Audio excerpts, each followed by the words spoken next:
Halo teman-teman dan saudaraku. Kita ketemu lagi seperti biasanya dengan channel Empu Gelol. Pada sesi ini saya akan berbicara atau mengulas tentang masalah mendau tempilan.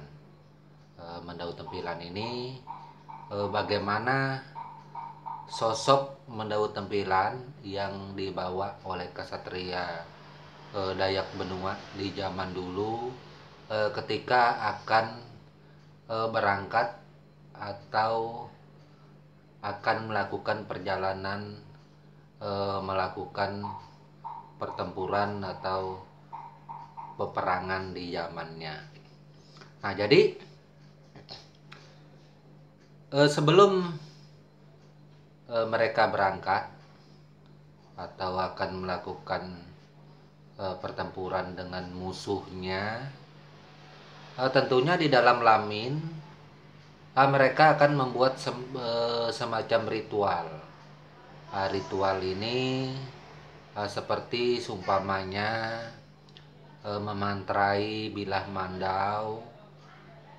Kemudian setelah memantrai bilah mandau, selain itu juga bilah-bilah yang ada ini, bilah yang dia pakai itu kadang-kadang bunyi benua itu penengkasap, direndam ke air racun, direndam ke yang mengandung bisa atau cairan-cairan yang mengandung racun lah, seperti itu.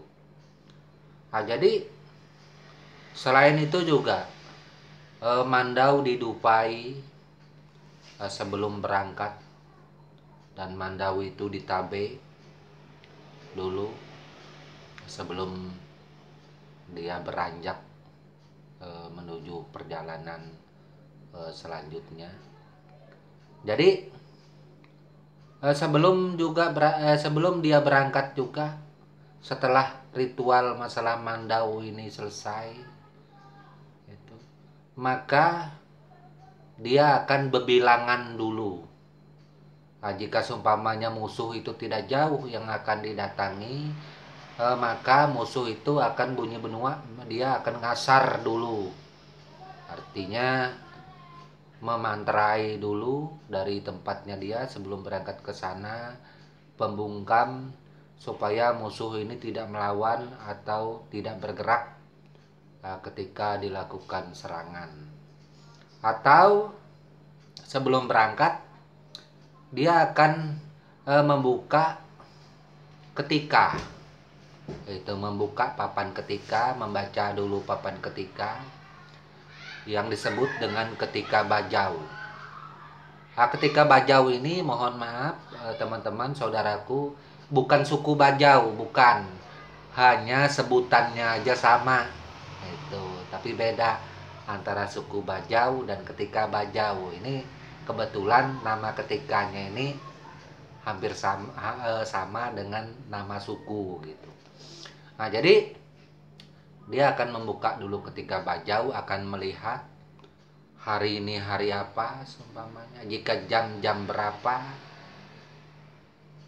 Seandainya hari ini hari Kamis, pada jam berapa harus berangkat, musuh ada kelemahan pada jam itu, maka dia berangkat. Kalau pada jam itu menurut ramalan ketika bajau, seumpamanya dia tidak berkepala, maka dia tidak berangkat.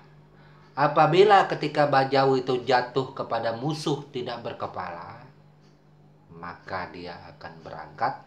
Kenapa demikian? Karena syarat-syarat ritual yang dilakukan dari mandau serta syarat-syarat lainnya sudah sempurna. Bahkan ketika bajau juga menyatakan musuh tidak mempunyai kepala. Maka berangkatlah dia ke tempat lawan atau musuhnya tadi dengan beberapa orang.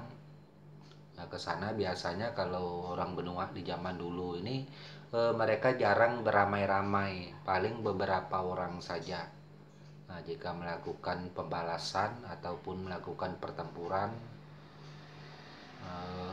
dan beberapa orang ini tentunya orang yang dianggap pemanuk atau pengelima di kampungnya dia, seperti itu. Setelah mendekati kampung lawan atau musuh-musuhnya, di situ dia juga belum melakukan serangan. Seumpamanya tidak berapa jauh kelihatanlah benua daerah kampung musuh tersebut, dia akan istirahat dulu. Istirahat dulu. Kemudian di situ dia juga bertabe kepada leluhur, minta pertolongan, atau dia menabur ambil daun kering, menabur pemarak, meminta pertolongan kepada leluhur. Kalau ada beras kuning, dia tabur beras kuning dulu. Kemudian dia juga sebelum itu juga bertabe, mencabut mandau seperti ini. Itu serta bacaan-bacaan lainnya membangkitkan aura daripada mandau itu. Setelah itu dia ngasar lagi. Itu ngasar atau memantrai, membuat pembungkam supaya musuh tidak melawan, supaya musuh tidak berlawan ketika akan melakukan serangan. Itu pun belum juga dilakukan serangan. Buka lagi ketika bajau. Lihat, pada jam ini ketika kalau seandainya saya melakukan serangan, bagaimana perlawanan dari pihak musuh? Ketika bajau menyatakan di dalam ramalan yang ada itu bahwa jatuhnya musuh pada jam sekian, tidak mempunyai kepala dan musuh tidak melawan. Maka setelah sampai pada jam itu, dilakukanlah serangan kepada lawan yang ada ini. Ketika melakukan serangan terhadap lawan, seumpamanya lawan takluk, banyak yang tewas di dalam pertempuran itu. Yang terakhir menjadi incaran di dalam pertempuran seperti ini, menurut legenda dari aturan kami suku Dayak Benua, biasanya yang menjadi incaran itu pasti kepala manti itu, atau istilah sekarang ini kepala adatnya lah. Nah, karena kepala adatnya atau manti itulah pimpinan tertinggi di lamin atau rumah adat, istilah sekarang rumah adat, rumah panjang tersebut. Apabila mantinya sudah terbunuh dan kepalanya sudah bisa dipenggal, maka kalahlah lawan ini. Di dalam lawan kalah, takluk, sistem dari pertempuran ini biasanya kalau bagi kami orang-orang benua di zamannya dulu tidak melakukan pembakaran rumah adat, tidak melakukan pembakaran longhos di zamannya itu, menurut cerita yang saya dengar. Hanya saja kepala manti ini dipotong dan utak atau puak bunyi benua itu dibawa pulang ke kampung. Setelah dibawa pulang ke kampung di dalam kemenangan ini, maka sebelum naik ke lamin biasanya akan dilakukan teri lagi. Nah, tapi sebelum ketika dia membunuh tadi, memotong kepala, dia juga sudah teri di sana. Dan sampai lamin dia akan teri lele di sana sebelum menaik lamin. Dan orang melamin menyambut dengan teri lele juga sambil memukul kelentangan yang ada, diiringi oleh musik-musik yang ada. Pertanda bahwa kesatria ini sudah pulang membawa kepala lawan atau musuhnya yang telah gugur. Nah, dan malam kadang juga dia buat acara begantar serta lain-lainnya untuk penyambutan ini. Kepala yang dipenggal ini juga bunyi benua itu ditaruh di atas perapian itu namanya, nenes, disalai, kepala itu disalai supaya jangan busuk seperti nyala ikan. Nah, kemudian setelah disalai kepala ini maka disimpan. Tujuannya apa kepala ini disimpan? Nantinya ketika akan dilakukan acara besar, seumpamanya gugu, pekate krewau, gugu taut, pekate krewau, atau gugu menyembuhkan orang sakit sampai membunuh kerbau. Karena acara gugu ini dilakukan oleh orang benua di zaman dulu, itu harus ada kepala yang dibawa. Kalau tidak ada kepala maka acara gugu ini nggak boleh dilakukan. Gimana dengan zaman sekarang, Bu? Zaman sekarang tidak ada melakukan hal seperti itu, tetapi kepala-kepala yang lama-lama, yang kuno-kuno, yang tua dulunya itu boleh dipakai baru duduk acara gugu seperti itu. Karena kalau tidak ada kepala, acara gugu ini tidak boleh berlangsung. Takut nanti elit bunyi benua seperti itu. Jadi itulah sedikit cerita mengenai kesatria benua ketika akan melakukan pertempuran. Kenapa Empu membuat konten seperti ini? Tentunya atas dasar permintaan teman-teman atau saudaraku yang kepingin cerita masalah kesatria benua ketika melakukan peperangan atau pertempuran. Dia juga di dalam melakukan pertempuran, menurut keyakinan dan kepercayaan orang-orang tua zaman dulu, semua jimat itu dipakai. Itu kalung-kalung, segala serempelit itu dipakai, segala dipinggang, segala gelang-gelang itu dipakai, macam-macam. Itu. Jadi seluruh jimat yang ada itu nggak pernah ketinggalan turun sekaligus. Seperti itu. Dan orang tua zaman dulu karena mempunyai keyakinan yang sangat kuat terhadap benda-benda yang dia anggap bukan sembarangan, maka benda-benda ini akan mengandung kekuatan seumpamanya tahan timpas, tahan parang, serta lain-lainnya. Bagaimana dengan musuh?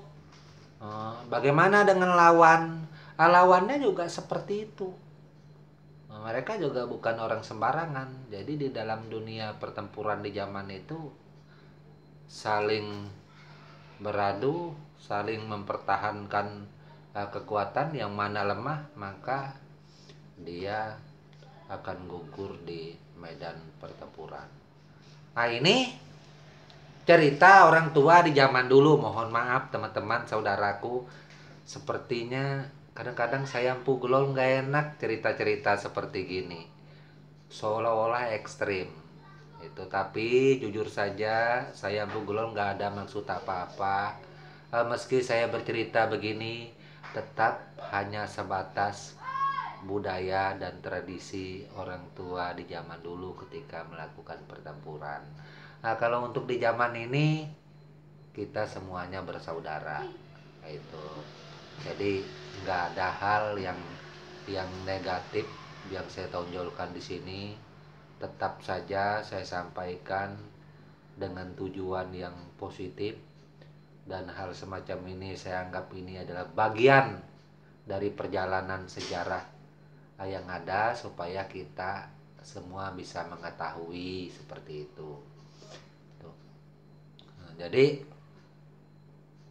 jangan sampai nanti wah Empu ini kok cerita yang begitu itu.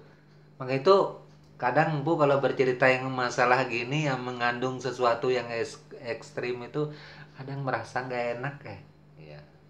Tapi mau ndak mau akhirnya sampai juga ke situ kok. Ini atas dasar permintaan saudara teman-temanku yang ada di konten YouTube, pertanyaan-pertanyaan yang ada itu.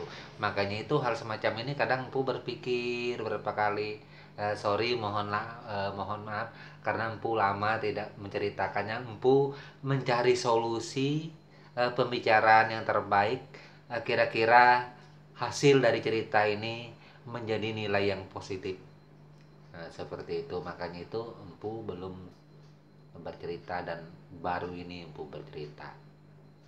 Nah, jadi di dalam perjalanan itu apa aja yang dibawa? Ya mendau tempilan itu sudah pasti. Nah, yang mengandung rajaan segala macam-macam, tameng atau kelebet itu sudah pasti untuk pertahanan. Nah, seperti itu.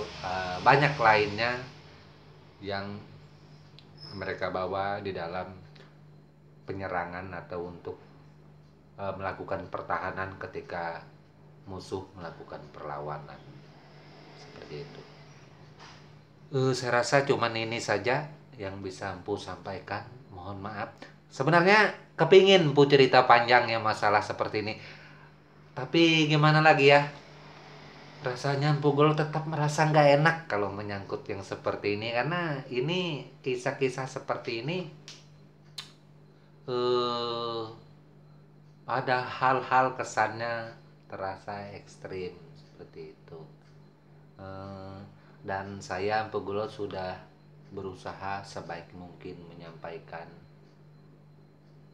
hal yang positif dan nggak ada maksud apa-apa di dalamnya, jujur aja, karena kita manusia ini sama saja pada saat ini. Saya Empu Gelol dan teman-teman serta saudaraku yang lain di sana sama saja kita bersaudara. Itu tetap kita harus baik kepada orang-orang, dan itu saja yang dapat saya sampaikan. Selain itu juga saya pamit. Terima kasih atas dukungannya selama ini. Mohon maaf kalau ada kata-kata yang menyinggung teman-teman atau saudaraku semua. Dan saya tetap seperti biasa, meski muka ini jelek, meski wajah ini jelek, tapi hati tetap putih bagaikan salju. Seperti itu. Tak lupa saya ucapkan buat kita semua salam budaya dan tabe untuk kita semua.